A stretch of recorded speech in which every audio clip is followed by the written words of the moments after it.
Au cœur de la jungle de Bornéo, un Français protège les grands singes.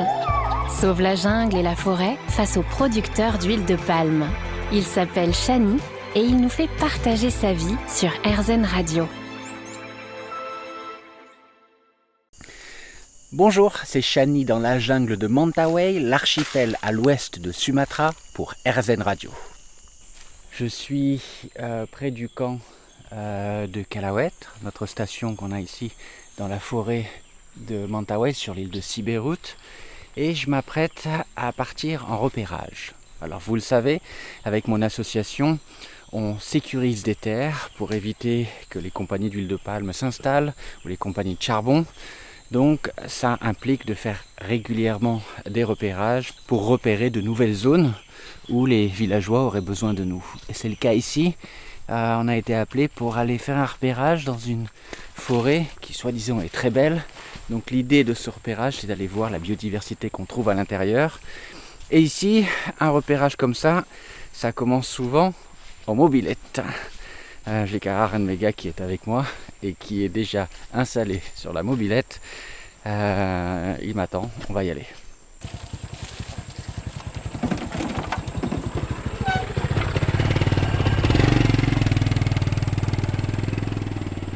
Ok. Et on y va. Donc on est sur un chemin légèrement cimenté, large d'à peine 1 mètre, 1 mètre 50. Et on est sur une crête avec de la forêt tout autour.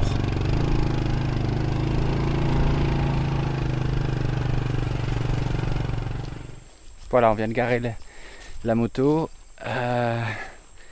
On commence la marche. Donc on a fait une petite demi-heure de mobilette sur des chemins très escarpés. Et là on est sur un petit sentier. Normalement on a 1 heure de marche pour arriver à une hutte. Donc encore une fois, le but c'est d'essayer d'observer la biodiversité tout autour, comprendre les menaces qui pèsent sur cette forêt et ce que pourrait faire l'association pour aider les gens. Ici, la biodiversité est exceptionnelle et surtout endémique des petites îles de l'archipel Mentawai. Les singes qu'on trouve ici, on ne les trouve nulle part ailleurs. Et les gens qui vivent ici, beaucoup d'entre eux sont encore très isolés dans la forêt.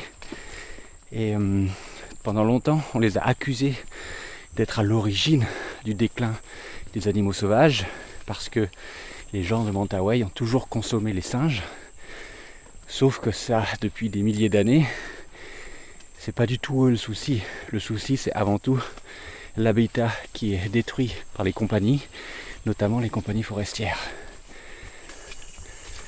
Vous êtes toujours avec Chani dans la jungle de Mentawai pour RZN Radio et je vous emmène avec moi pour un repérage dans une nouvelle forêt. On vient d'arriver à une petite hutte au milieu de plantations de bananes, plantations de cacao aussi et le jardin est juste à côté de la forêt. Il y a une dame toute seule qui vit ici.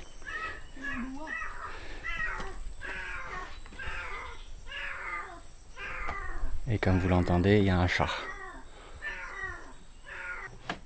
Ce que vous allez entendre, c'est typique d'ici.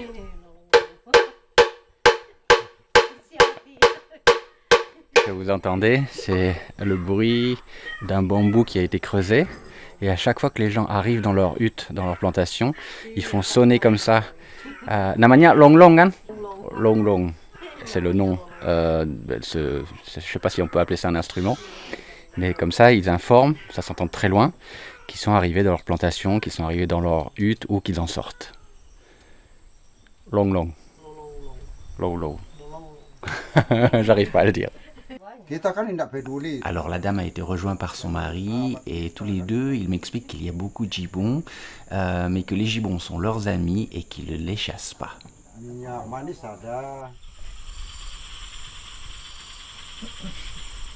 La nuit vient de tomber, les gens sont partis, ils nous ont laissé la cabane, donc on va y passer la nuit. On a entendu des singes derrière, elle espère que demain matin on va être réveillé par le chant des clossis, ce gibbon endémique des îles de Mentawai. l'un des gibbons les plus menacés en Indonésie. Donc on va voir. Alors il y a beaucoup de moustiques. La cabane fait 5/4, pas plus, avec un toit en palme. On va passer une bonne nuit et puis on croise les doigts pour entendre des gibbons demain matin.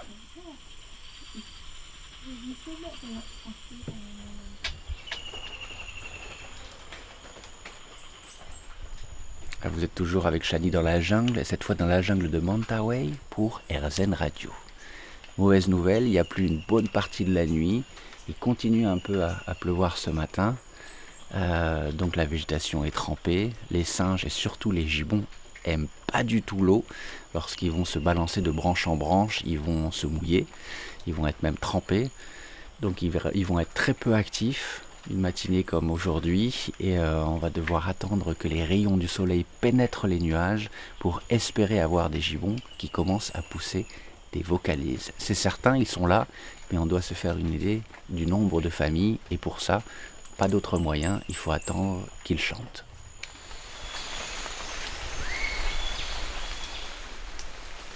La pluie a cessé, mais il y a encore énormément de gouttes qui tombent des arbres.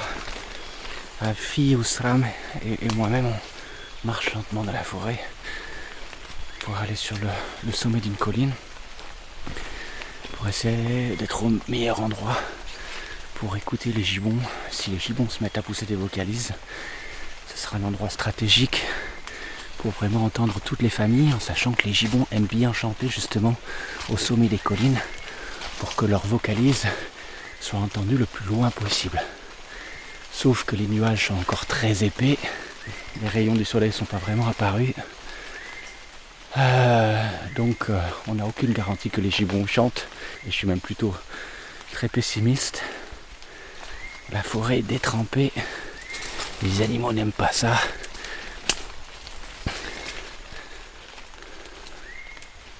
Il y a encore de la brume qui enveloppe comme ça la forêt. À certains endroits, on ne voit même pas la cime des arbres, tellement la brume est épaisse. Là, c'est l'ambiance de la forêt pluviale. Et c'est aussi comme ça, lorsque l'on fait des repérages, on n'a aucune garantie. Ce qui est certain, c'est que cette forêt est très belle, qu'il y a des singes à l'intérieur, il n'y a aucun doute. Mais il faudra faire d'autres repérages, rencontrer d'autres villageois pour pouvoir essayer d'anticiper ce qu'on peut faire pour sauver cette forêt et éviter que la compagnie forestière s'installe, détruise tout. C'est toujours une course contre la montre, mais avant d'agir, il faut vraiment comprendre le contexte, et ce genre de repérages sont essentiels. Et je vous tiendrai évidemment au courant dans un prochain épisode. Je vous dis à la semaine prochaine sur RZN Radio. Ciao.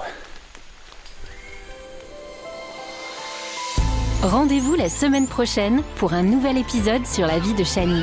Et dès maintenant, soutenez son combat. Rendez-vous sur kalawait.org.